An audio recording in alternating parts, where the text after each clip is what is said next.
Sunan Giri memiliki nama asli Raden Paku, lahir pada tahun 1442 Masehi. Ayahnya bernama Syekh Maulana Ishak dan ibunya bernama Dewi Skardedu, putri Raja Blambangan, Breh Wirah Bumi.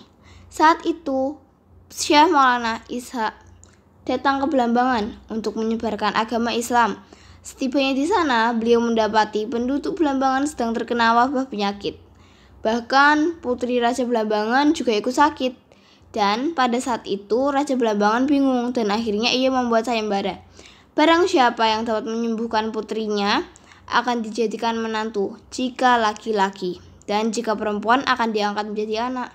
Dan saat itu Syekh Maulana Ishak dapat menyembuhkan putrinya, Dewi Skardedu, dan ia menikah dengan Dewi Skardedu. Akan tetapi tidak lama itu Syekh Maulana Ishak diusir karena ia berhasil mengislamkan keluarga istana dan masyarakat di kerajaan Blambangan.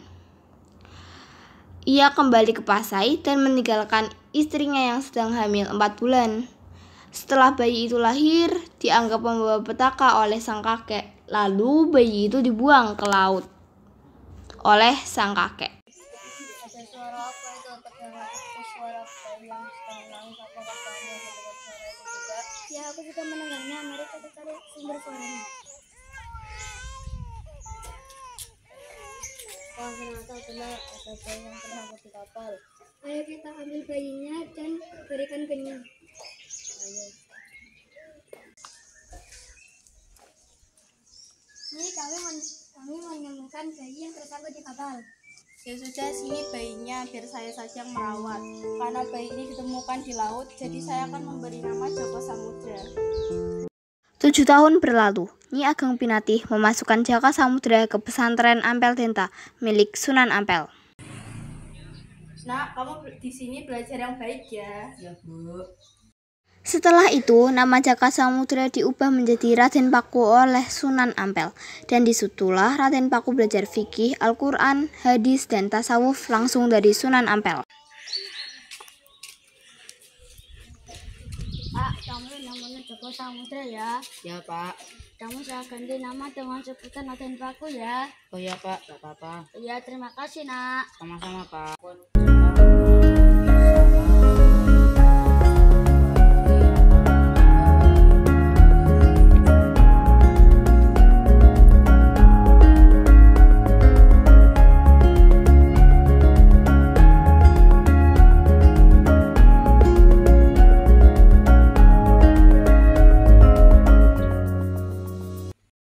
Beberapa tahun kemudian, Sunan Giri menghampiri Sunan Ampel untuk melamar putrinya yang bernama Dewi Murtasiah.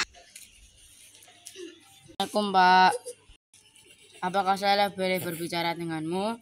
Sebenarnya saya ingin melamar Dewi Murtasiah. Apakah boleh? Kebetulan tadi putri saya panggilkan dulu ya. Nak, sini dulu. Aku dan kamu. Iya ayah, kenapa? Oh tidak, nikah sama Raden Paku. Iya boleh ayah. Putri saya mau, jadi kamu bisa menikahinya. Terima kasih, Pak. Sama-sama nak. Beberapa hari menjelang pernikahannya dengan Dewi Murtasiah, Sunan Giri berjalan di pekarangan rumah milik Sunan Bungkul. Ia terkena buah delima yang jatuh dari pekarangan rumahnya. Dan di saat itu Sunan Bungkul sedang membuat sayembara. Barang siapa yang terkena buah delima di pekarangan rumahnya, saya akan jadikan menantu jika laki-laki, dan jika perempuan akan dijadikan anak.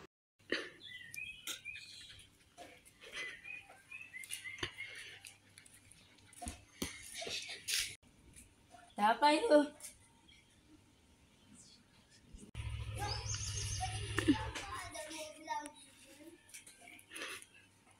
Hai nak, karena kamu sudah tertiban buah delima di depan pekaranganku, kamu harus menikah dengan putri saya, yaitu adalah Dewi Wardah. Saya akan meminta izin kepada guru saya dulu ya, Pak. Baik nak. Assalamualaikum, Guru. Waalaikumsalam, Nak. Saya minta izin untuk menikahi Dewi Wardah karena saya kejatuhan buah delima di pekarangan Sunan Bungkul. Saya izinkan dan insya Allah putri saya tidak keberatan. Terima kasih, Guru. Sama, Nak. Pernikahan pertamanya dengan Dewi Murtasiah. Bismillahirrahmanirrahim. Saya nikahkan dan saya kawinkan engkau Raden Paku dengan Dewi Murtasiah dengan mas kawin seperangkat alat sholat dibayar tunai. Saya terima nikah dan kawinnya dengan Dewi Murtasiah binti Nun Ampel dengan mas kawin tersebut dibayar tunai. Bagaimana ini para saksi? Apakah sah?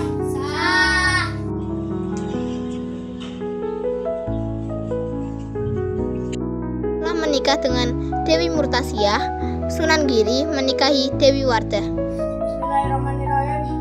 Saya nikahkan dan saya kawinkan Raden Paku dengan Dewi Wardah dengan mas kawin seperangkat alat sholat dibayar tunai. Saya terima nikah dan kawinnya Dewi Wardah binti Sunan Bungkul dengan mas kawin tersebut dibayar tunai. Bagaimana para saksi? Apakah sah?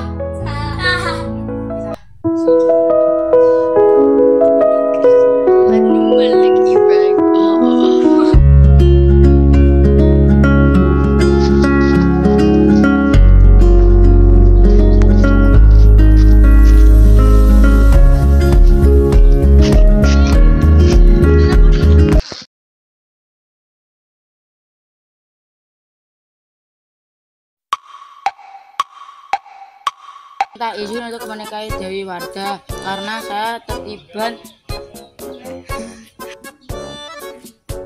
Assalamualaikum, Guru. Hai, Nak.